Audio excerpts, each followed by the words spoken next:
जितने जीव हैं सभी परमात्मा के बच्चे हैं। हम किसी को सताते हैं, दुखी करते हैं तो भगवान दुखी होता है। चाहे आप किसी को करते हो, चाहे चींटी हाथी को बेमतलब, वैसे आपको कोई हानि पहुंचाने की चेष्टा करता, जैसे हिंसक जानवर है, उनको डंडा मार दिया उसको और वो किसी कारण से मर जाता तो वो भी कोई आपको पाप नहीं। लेकिन जानबूझ कर उसने जाके मारे, सांप ने या किसी अन्य भेड़ को बैठी हो, बिच्छू को जानबूझ नहीं मारे, आपको काटने की चेष्टा कर रहा है तो उसको बचाओ में बेशक मार दो, उसको उसका दोष नहीं है वो, क्योंकि काल ने बना ऐसे दिया हमारे का आपस में लड़ा दिए। लेकिन बेमतलब किसी को सतावा नहीं, इससे आपको कितना दुखी कर ले कोई, जब तक पार बसा उसको तंग नहीं करे। प्रतिशोध की भावना खत्म करो, तब हम आगे बढ़ेंगे, आप सफल होगे। परमात्मा कहते हैं जैसे आपको कोई गलत भी बोलता है, उसे ज्ञान नहीं, वो तो साकेट आदमी है, अपने बाप ने भी ऐसे ही बोलता होगा। कहते साकेट का मुख बंबई है, निकलने वचन भुजंग, और ताकि औखद मौन है, विष नहीं व्यापे अंग। अब साकेट का मुंह वो तो बंबई है, बंबई में तो सांपे निकले, सर्प, बंबई है बिल से, और फिर वो तो सर्प निकलेंगे तो काटेंगे आपको, उसके वचन तो काटने वाले ही होंगे, आपको दुखी ही करेंगे।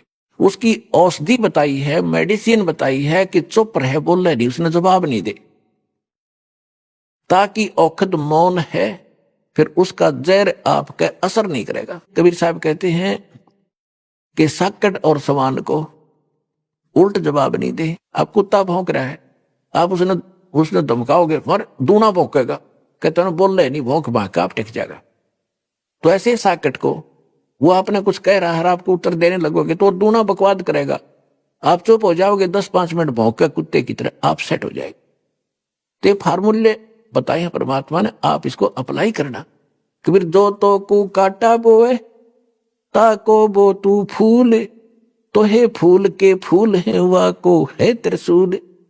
अब तो आपको कोई हानि करता है तो आप उसका प्रतिशोध लेने के लिए हानि ही मत करना, उससे बचे रहना, लेकिन उसको हानि मत देना।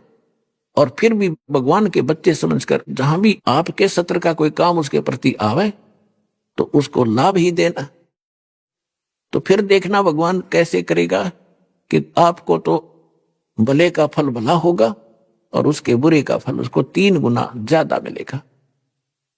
इतना हमारे अंदर धैर्य नहीं रहा, क्योंकि हमें ज्ञान नहीं, हम तो सोचो बस ही नाश हो इसका जो इतने बुरे कर रहा है। ऐसे व्यक्ति का भी नाश ना होगा जो बुरे करे तो और किसका होगा। लेकिन परमात्मा का विधान है कि जब तक उसके पूर्व जन्म के पुण्य चल रहे हैं, वो कितने खोटे खोदो, कितने जुल्म करो, वह उसकी माल गाड़ी भरने लग रही है पापों की, और पुण्य नाश होने लग रहे हैं। जब वो पुण्यों वाली बोरी खत्म होगी, थैला उसका वो इन्वर्टर चार्ज पहले का था वो खत्म होगा, फिर एकदम सुविधा बंद होंगी, उसकी वो दुर्गति शुरू होगी। दुनिया देखा करे।